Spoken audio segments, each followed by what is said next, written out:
മരം മുറിക്കുന്നതിനിടയിൽ ഒരു ദാരുണമായ അപകടം ഉണ്ടായിട്ടാണ് ചെറുപ്പക്കാരന്റെ ജീവൻ നഷ്ടപ്പെട്ടത്. അത് 28-29 വയസ്സ് മാത്രം പ്രായമുള്ള ഒരാളാണ്. 3 പിഞ്ചു കുട്ടികളാണ് ഉള്ളത്. കുടുംബം അനാഥമാകുന്ന സ്ഥിതി ഉണ്ടാകരുത് നമ്മളെല്ലാവരും ആഗ്രഹിക്കുന്നു. ഇപ്പോൾ അവർ വാടക വീട്ടിലാണ് താമസിക്കുന്നത്.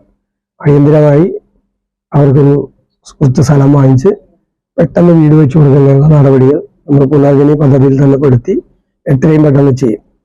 ഞാൻ ആ കുട്ടിക്ക് ജീവിതം മുന്നോട്ട് കൊണ്ടുപോകുന്നതിന് ആവശ്യമായ ഒരു ജോലി കൂടി ഉണ്ടാക്കി കൊടുക്കുന്നതിന് വേണ്ടിയിട്ട് ശ്രമിക്കും.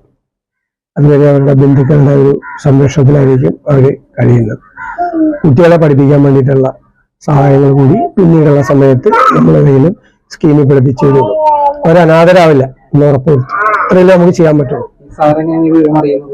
ഞാൻ സ്ഥലത്തുണ്ടായിരുന്നില്ല. അപ്പൊ ഇവിടെ നിന്ന് വിളിച്ച് നമ്മുടെ മുനിസിപ്പൽ ചെയർപേഴ്സണാണ് എന്നെ വിളിച്ച് പായത് സംഭവം.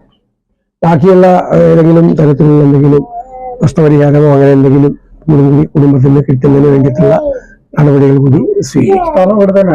സ്ഥലം ഇതിന്റെ തൊട്ടടുത്ത് തത്തപ്പള്ളിയിൽ അവർ താമസിക്കുന്നവർ ബന്ധുക്കൾ താമസിക്കുന്നതിന്റെ അടുത്ത് തന്നെ അവരെ കൊണ്ട് ഒറ്റയ്ക്ക് ഈ കുഞ്ഞുങ്ങളെ മാത്രം നോക്കാൻ പറ്റില്ല. അപ്പൊ തത്തപ്പള്ളിയിൽ തന്നെ ഏറ്റവും അടുത്ത സ്ഥലത്ത് നോക്കാൻ ഞാനിവിടെ പ്രാദേശിക നേതാക്കളോട് ജനപ്രതിനിധികളോടും സൂചിപ്പിച്ചിട്ടുണ്ട്. അവർ നോക്കിയൊരു ഉചിതമായ സ്ഥലം കണ്ടുപിടിച്ചാൽ അപ്പോൾ അത് എത്രയും പെട്ടെന്ന് തന്നെ വാങ്ങിച്ച് എത്രയും പെട്ടെന്ന് തന്നെ വീട് പണി പൂർത്തിയാക്കി കൊടുക്കും.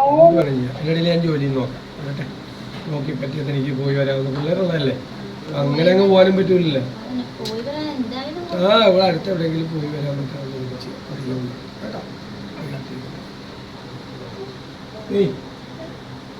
എന്താ പേര്?